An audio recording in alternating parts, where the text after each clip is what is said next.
Hinamak na manugang. Kabanata 61. Ito ang unang pagkakataon na nagkusa ang asawa ni Alex Dixon na bigyan siya ng regalo. Excited siya. Mabilis niyang tinapos ang kanyang hapunan at naiinip na pumasok sa kwarto. Naunang pumasok sa kwarto si Jane Liwa.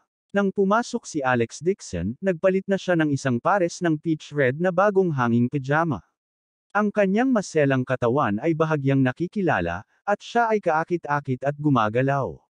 Hindi napigil ang malunok ni Alex Dixon ang kanyang laway.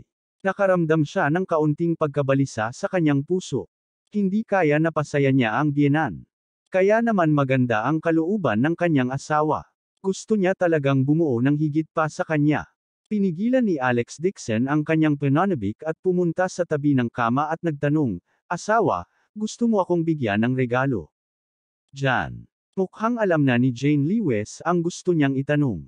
Bago pa siya makatapos, tinuro niya ang mesa. Tumingon si Alex Dixon at nakita ang isang maliit na kahon sa mesa. Napuno ng English ang box at may picture ng isang dayuhang lalaki at babae na magkayakap. Lalo siyang nagulat. Hindi ba ito gamot para tumaas ang pagnanasa ng mga lalaki sa pagtatalik?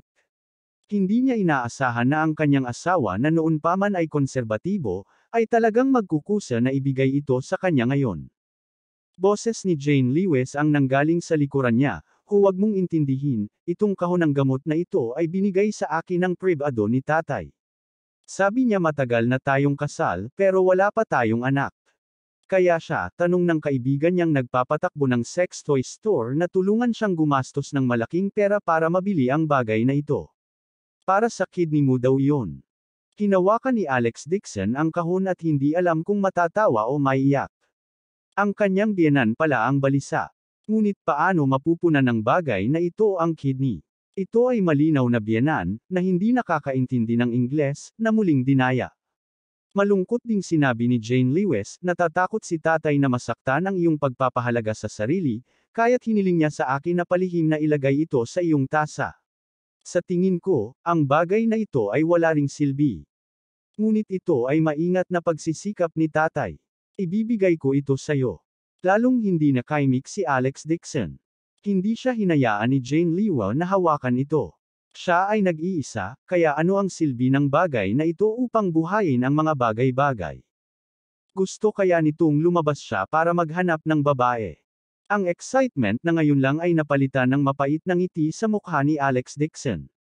Walang magawa siyang umiling, binuksan ang drawer, at inihagis ang kahon. Nagbitiw siya sa kanyang kapalaran at kinuha ang higaan, inilapag ito sa sahig, at gustong matulog sa sahig. Habang nakahiga siya ay bigla niyang narinig ang medyo nag-aalalang boses ni Jane Lewis mula sa kanyang likuran. Tungkol sa imbitasyon, salamat. Umiti si Alex Dixon. Ikaw ang aking asawa. Tungkulin kong tulungan ang aking ama na makuha ang imbitasyon. Ikaw ay malugod. Ang mga mata ni Jane Lewis ay komplikado.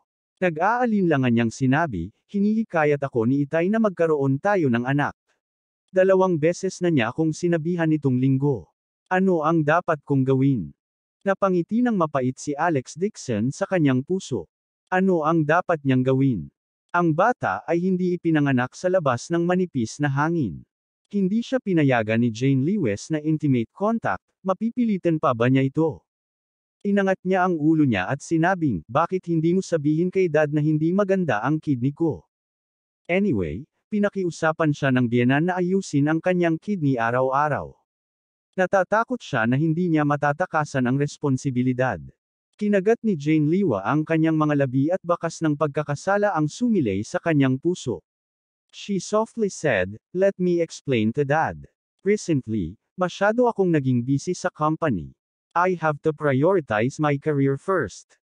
We will talk about the child in the future." Tahimik na nag-isip si Alex Dixon. Hindi pa niya nahawakan ang kamay ni Jane Lewis. Kung kailan sila magkakaanak, malamang matagal pa. Tuldok, tuldok, tuldok. Sa isang kisap mata, Biyernes na. Ang auction ng Treasure Pavilion ay gaganapin ngayon. Pagpasok pa lang ni Alex Dixon sa sala, naiinip na naghihintay si Albert Lewis. Nang makita niya si Alex Dixon, excited niyang tinanggap ito. "Alex, bilisan na natin umalis. Huwag kang malilate. Ang Treasure Pavilion ay isang anti-gang samahan na inorganisa ng isang grupo ng mga antique enthusiasts sa Jinling City. Ang kanilang base camp ay nasa isang manor sa magandang lugar ng lungsod. Ang presidente ng asosasyon ay may napakalakas na background. Isa raw siyang real estate tycoon sa probinsya. Ngunit mahilig siya sa mga antique, kaya nanguna siyang mag-invest ng 100 milyon. Nagtipon siya ng grupo ng mga negosyante na mahilig din sa mga antigo at binuo ang Treasure Pavilion. Dahil isa itong pribadong organisasyon, ang auction ay kabilang din sa pribadong pagtitipon. Mataas ang mga kinakailangan para makasali, at hindi ito bukas sa publiko. Maraming tao ang gustong makita ang mga kayamanan sa auction, ngunit pili lang ang maaaring makapasok. Ilang daang tao lang ang nakapasok. Dumating sina Alex Dixon at Albert Lewis sa pasukan ng manor. Bumaba siya sa sasakyan at tumingin sa paligid. Kakaiba at tahimik nga ang tanawin sa paligid. Nagkaroon ng hangin ng maharlika tungkol dito. Bukod dito, ang mga kotseng nakaparada sa labas ay pawang mga luxury car, at ang pinakamurang ay Porsche. Makikita na ang mga kalahok ay pawang mga sikat na maharlika. Ang Mercedes na minamaneho ni Alex Dixon ay parang manok na nahulog sa pugad ng Phoenix. Ito ay partikular na kapansin-pansin. Hiniling niya sa biyenan na lumabas ng kotse at gusto niyang maglakad papasok. Sa sandaling ito, isang gulat na sigaw ang biglang dumating mula sa kanyang tabi. Alex Dixon, bakit nandito ka rin? Kumunot ang noo ni Alex Dixon at tumangala. Nakita niya si Ming Nooran na nakatayo sa tabi ng isang itim na Ferrari na nakasuot ng pulang damit.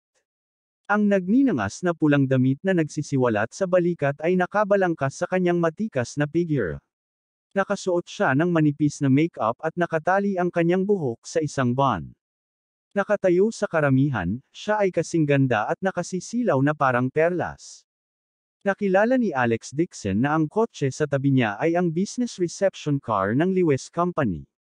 Bahagya itong tumango sa kanya, saka tumalikod para malamig na salubungin ang biyenan. Matapos tumakas si Mark Lewis noong araw na iyon at magpaliwanag kay Ming Nooran, malamang na kumalma siya. Hindi sila magkaparehong uri ng mga tao, kaya hindi na niya kailangan pang harapin siya. Wala nang panahon si Alex Dixon para harapin si Ming Nooran. Nilampasan niya ito kasama ang biyenan at humakbang papasok sa looban. Sa likod niya, hindi maganda ang ekspresyon ni Ming Nooran. Nagkusa siyang batiin si Alex Dixon. Senyales na iyon na binibigyan siya nito ng mukha. Hindi niya akalain na hindi siya inilagay ni Alex Dixon sa kanyang mga mata. Sa sandaling ito, ipinarode ni Mark Liwa ang sasakyan at bumaba ng sasakyan. Tanong niya, Nooran, sino ang kausap mo? Nakita kong pumasok si Alex Dixon. Alex Dixon. Tanong ni Mark Lewis. Agad na napangit ang mukha ni Mark Lewis. Napasulyap siya sa pinto, natatakot ako na ang isang taong may mababang katayuan at tulad niya ay hindi man lang magkaroon ng karapatang pumasok sa pavilion. At most, mananatili lang siya sa labas at makisali sa saya.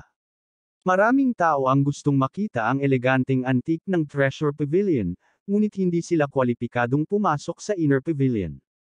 Sa makatuwid, maraming mga antique lovers ang pumupunta sa manor upang makipagpalitan ng kanilang mga karanasan. Hihintayin nilang matapos ang auction at titingnan ang mga bagay sa auction na nakuha ng mga kalahok. Ang lahat ay mahilig sa antigo. Bagamat pinaghigpitan ng Treasure Pavilion ang kanilang pagpasok, hindi ito naging hadlang sa pagpasok sa manor.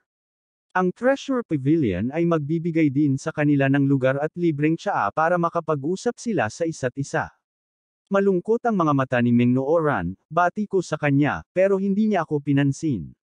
Bakit may pakialam ka sa mga katulad niya? Biglang nagalit si Mark Lewis at inaliw siya. Alex Dixon is not worth you taking the initiative to greet him. He is as a mouse. The last time ayaw niyang sumama sa amin para maningil ng utang, dapat dahil natatakot siya na sisihin mo siya. Kaya naman mabilis siyang tumakbo palayo. Hindi mo kailangang magalit sa isang tulad niya. Ang paliwanag na ito ay makatwiran at ang mood ni Ming Nooran ay agad na naging mas mahusay. Naisip niya na matino pa rin si Mark Liwa at mahinang nagsabi, siguro. Sa huling pagkakataong pumunta si Ming Nooran upang mangolekta ng mga utang at humarap sa panganib, lalo siyang nadismaya kay Alex Dixon. Kahit papaano ay nakaka-adapt pa rin si Mark Lewis sa sitwasyon. Nagmaneho siya palabas ng masikip na paligid upang maghanap ng mga tao. Ngunit si Alex Dixon ay hindi man lang nagkaroon ng lakas ng loob na lumapit at mangolekta ng utang. "Pumasok na tayo," sabi ni Ming Nooran. Ibinato niya si Alex Dixon sa kanyang isip. Sa anumang kaso, sa katayuan ni Alex Dixon, talagang imposible para sa kanya na pumasok sa isang high-end na okasyon tulad ng Treasure Pavilion. Abangan ang susunod na kabanata.